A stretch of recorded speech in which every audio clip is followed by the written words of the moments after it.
Africa टूट रहा है। अफ्रीका का लगभग 1/3 हिस्सा अफ्रीका से अलग हो रहा है। वैसे ही जैसे आज से 10 करोड़ साल पहले भारत अफ्रीका से टूटकर आज के तिब्बत से टकराया था, अब वैसे ही अफ्रीका का ये टुकड़ा भारत से टकराने वाला है। और अगर ऐसा होने वाला है तो यहाँ की जमीन ऊंचे पर्वतों में परिवर्तित हो जाएगी। आसपास की जगहों पर लावा निकलने लगेगा और समय बीतने के साथ साथ ये जगह बर्फ से ढक जाएगी। लेकिन हमारी पृथ्वी के साथ ऐसा क्यों हो रहा है? क्या हम इसे रोक नहीं सकते? आखिर भविष्य में हमारी धरती के साथ क्या होने वाला है? आज से लगभग 4.5 करोड़ साल पहले हमारा पूरा ग्रह पानी से ढका हुआ था। पृथ्वी को बने हुए कुछ ही साल हुए थे, जिसकी वजह से पानी के कुछ ही फुट नीचे लावा उबल रहा था। समय के साथ साथ ये लावा ज्वालामुखी के रूप में बाहर निकलने लगा, जिसकी वजह से पानी के ऊपर छोटे छोटे आइलैंड के रूप में जमीन बनना शुरू हुई। और कुछ लाख साल बाद पूरी पृथ्वी पर कई लाख छोटे छोटे द्वीप निकल चुके थे और अब धीरे धीरे धरती की ऊपरी सतह ठंडी हो रही थी, जिसकी वजह से धरती में दरार होने लगी और इसी वजह से छोटे छोटे द्वीप एक जगह इकट्ठे होने लगे। ये घटना कई लाखों सालों तक हुई। ये द्वीप कई बार इकट्ठा होकर टूटते रहे और कई लाखों सालों बाद ये सारी जमीन एक जगह इकट्ठी हुई, जिसे आज हम पेंजिया महाद्वीप के नाम से जानते हैं। आज से लगभग 20 करोड़ साल पहले पेंजिया फिर से टूटना शुरू हो गया और उसी विशाल महाद्वीप में से भारत, अंटार्कटिका, ऑस्ट्रेलिया और अफ्रीका से टूटकर आज के तिब्बत की सतह से आ टकराया। टकराव इतना भयंकर था कि इसकी वजह से तिब्बत की जमीन सिकुड़ गई और जहां टकराव हुआ वहां विशाल हिमालय खड़ा हो गया। आज भी माउंट एवरेस्ट की ऊंचाई बढ़ रही है क्योंकि भारत की जमीन तिब्बत की ओर दबती जा रही है। आज आप जितने भी देश जानते हैं वो करोड़ों सालों पहले एक हुआ करते थे। धीरे धीरे वो अलग हो गए और आज भी हर साल धीरे धीरे अलग हो रहे हैं। और इसका सबसे बड़ा उदाहरण है अफ्रीका का ये हिस्सा जो 2 हिस्सों में टूट रहा है। 2005 में दक्षिण पश्चिमी केन्या से नीरोबी नारोक हाईवे तक रातों रात जमीन फटकर 2 हिस्सों में बंट गई और ये दरार हर साल 6 से 7 मिलीमीटर जितनी बढ़ रही है।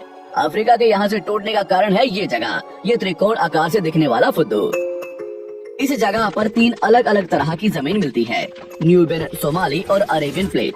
तीनों प्लेट्स के यहाँ जुड़ने की वजह से पूरा त्रिकोण हिस्सा अंदर से निकले लावा की वजह से बना हुआ है, जिसकी वजह से यहाँ हजारों सालों से ज्वालामुखी निकलना आम बात है।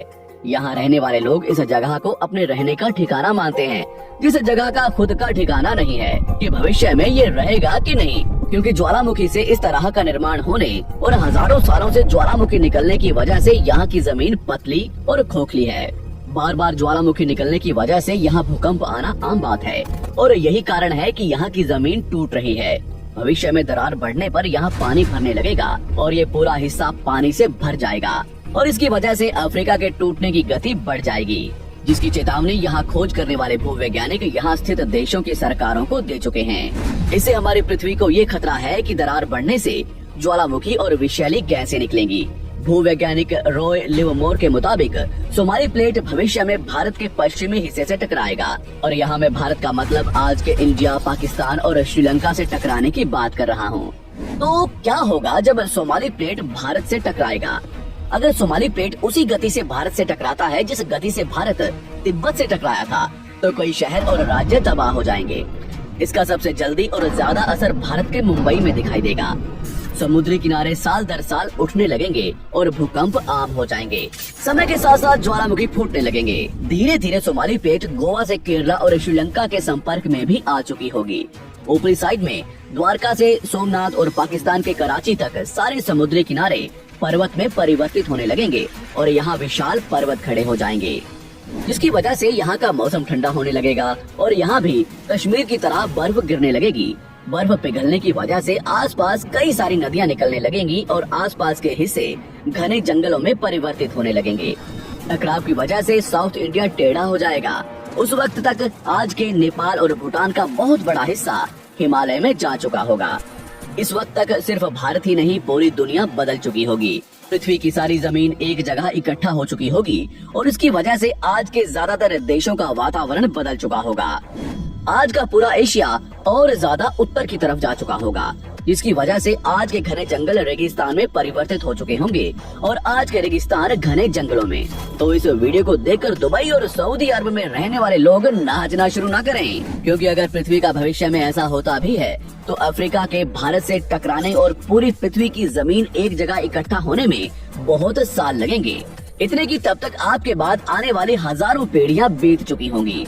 हो सकता है कि हम तब तक एक बहुत विकसित प्रजाति बन चुके हों और हम पृथ्वी के अलावा दूसरे ग्रहों पर भी रहने लगे हों। अफ्रीका के टूटने और भारत से टकराने की थ्योरी रॉय लिवमोर ने 1990 में दी थी, जिसके बाद कई दूसरे भूवैज्ञानिकों ने दूसरी थ्योरी भी बनाई है, जिसके मुताबिक सोमाली प्लेट भारत से नहीं टकराएगी। लेकिन ज्यादातर भूवैज्ञानिकों का मानना है कि धरती की ऊपरी जमीन फिर से एक दूसरे से जुड़ेगी और आज से करोड़ों सालों बाद हमारी पृथ्वी इन चारों में एक जैसी दिखेगी। लेकिन क्या हम इंसान इसे देखने के लिए जिंदा रहेंगे, या क्या भविष्य की धरती पर जीवन पनप या विकसित हो पाएगा? यही एक बहुत बड़ा सवाल है।